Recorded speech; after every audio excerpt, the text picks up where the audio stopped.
गरीबों के मसीहा बादशाह भाई जिंदाबाद जिंदाबाद। जी हाँ, अगर चाहते हैं अपनी ग्राम सभा टिकरिया का विकास तो इस बार बादशाह भाई को जिताएं और अपने गांव का प्रधान बनाएं। जी हाँ, जुझारू कर्मठ प्रत्याशी हैं बादशाह भाई। गरीबों के मसीहा बादशाह भाई को जिताएंगे, ठीक है। गरीबों के मसीहा बादशाह भाई को जिताएंगे, ठीक है। अब की टिकरिया गांव का इनको प्रधान बनाएंगे, ठीक है। अब की टिकरिया गांव का इनको प्रधान बनाएंगे, ठीक है। गरीबों के मसीहा बादशाह भाई को जिताएंगे, अब की टिकरिया गांव का इनको प्रधान बनाएंगे, ठीक है। गरीबों के मसीहा बादशाह भाई को जिताएंगे। सबको देखा बार बार बादशाह भाई अब की बार। जी हाँ, अगर चाहते हैं अपने गांव का सर्वांगीण विकास हो तो इस बार बादशाह भाई को जिताएं और टिकरिया का प्रधान बनाएं। याद रखना, आने वाले चुनाव में बादशाह भाई को ही जिताना। गांव का विकास होगा, सड़कें बनेगी, आएगी चारों तरफ खुशहाली। जीतेंगे जो बादशाह भाई, बन जाएगी सब नाला नाली। विकास की लहर अब हम तो घर घर तक पहुंचाएंगे, ठीक है। गरीबों के मसीहा बादशाह भाई को जिताएंगे, ठीक है। अब की टिकरिया गांव का इनको प्रधान बनाएंगे, ठीक है। गरीबों के मसीहा बादशाह भाई को जिताएंगे, ठीक है। जी हाँ, बनेगी सड़कें, रोड, नाला नाली, सबको मिलेगा सुलभ शौचालय, सबके घर लगेगी सोलर लाइट, सबको मिलेगा पट्टा, गरीबों को मिलेगा आवास। अगर जीतेंगे इस बार बादशाह भाई तो इस बार बादशाह भाई को ही जिताएं। छोटे बड़े का न भेदभाव करते, सबकी सेवा में दिन रात रहते। जो भी कहते करके दिखाते, झूठे वादे कभी नहीं करते। औरों की बातों में ना आएंगे, अब इन्हें प्रधान बनाएंगे, ठीक है। गरीबों के मसीहा बादशाह भाई को जिताएंगे, ठीक है। अब की टिकरिया गांव से इनको प्रधान बनाएंगे, ठीक है। गरीबों के मसीहा बादशाह भाई को जिताएंगे, ठीक है। अब की टिकरिया गांव का इनको प्रधान बनाएंगे, ठीक है। छोटे बड़े और जात पात का भेद नहीं करते हैं, ऐसे हैं आपके अपने बादशाह भाई। तो जी हाँ, गरीबों के मसीहा बादशाह भाई को इस बार जिताएं और अपने टिकरिया ग्राम सभा का प्रधान बनाएं। सरकारी सुविधा का लाभ मिलेगा, जीतेंगे अब की जो बादशाह भाई। सबकी सेवा में तत्पर रहते, ऐसे हैं बादशाह भाई।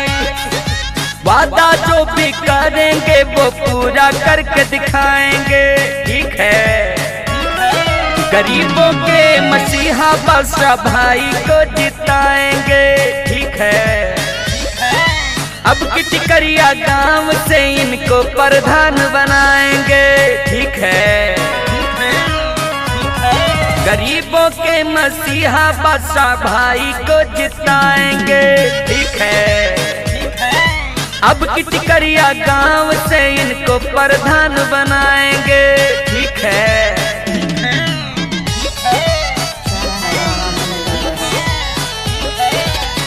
गरीबों के मसीहा बादशाह भाई जिंदाबाद जिंदाबाद। जी हाँ, अगर चाहते हैं अपनी ग्राम सभा टिकरिया का विकास तो इस बार बादशाह भाई को जिताएं और अपने गांव का प्रधान बनाएं। जी हाँ, जुझारू कर्मठ प्रत्याशी हैं बादशाह भाई। गरीबों के मसीहा बादशाह भाई को जिताएंगे, ठीक है। गरीबों के मसीहा बादशाह भाई को जिताएंगे, ठीक है।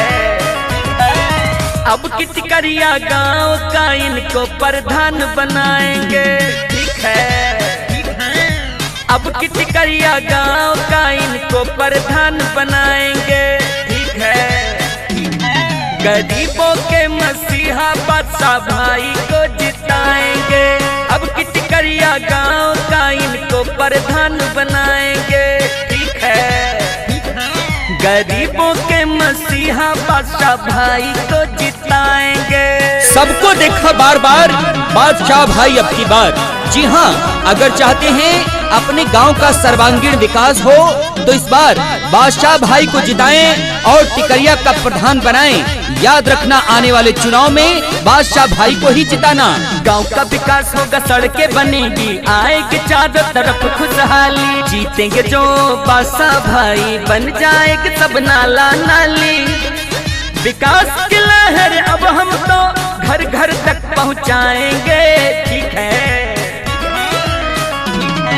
गरीबों के मसीहा बादशाह भाई को जिताएंगे, ठीक है। अब की टिकरिया गांव का इनको प्रधान बनाएंगे, ठीक है। गरीबों के मसीहा बादशाह भाई को जिताएंगे, ठीक है। जी हाँ, बनेगी सड़कें, रोड, नाला नाली, सबको मिलेगा सुलभ शौचालय, सबके घर लगेगी सोलर लाइट, सबको मिलेगा पट्टा, गरीबों को मिलेगा आवास। अगर जीतेंगे इस बार बादशाह भाई तो इस बार बादशाह भाई को ही जिताएं। छोटे बड़े का न भेदभाव करते, सबकी सेवा में दिन रात रहते। जो भी कहते करके दिखाते, झूठे वादे कभी नहीं करते। औरों की बातों में ना आएंगे, अब इन्हें प्रधान बनाएंगे, ठीक है। गरीबों के मसीहा बादशाह भाई को जिताएंगे, ठीक है। अब की टिकरिया गांव से इनको प्रधान बनाएंगे, ठीक है। गरीबों के मसीहा बादशाह भाई को जिताएंगे, ठीक है। अब की टिकरिया गांव का इनको प्रधान बनाएंगे, ठीक है। छोटे बड़े और जात पात का भेद नहीं करते हैं, ऐसे हैं आपके अपने बादशाह भाई। तो जी हाँ, गरीबों के मसीहा बादशाह भाई को इस बार जिताएं और अपने टिकरिया ग्राम सभा का प्रधान बनाएं। सरकारी सुविधा का लाभ मिलेगा, जीतेंगे अब की जो बादशाह भाई। सबकी सेवा में तत्पर रहते, ऐसे हैं बादशाह भाई। वादा जो भी करेंगे वो पूरा करके दिखाएंगे, ठीक है। गरीबों के मसीहा बादशाह भाई को जिताएंगे, ठीक है। अब की टिकरिया गांव से इनको प्रधान बनाएंगे, ठीक है। गरीबों के मसीहा बादशाह भाई को जिताएंगे, ठीक है। अब की टिकरिया गांव से इनको प्रधान बनाएंगे, ठीक है।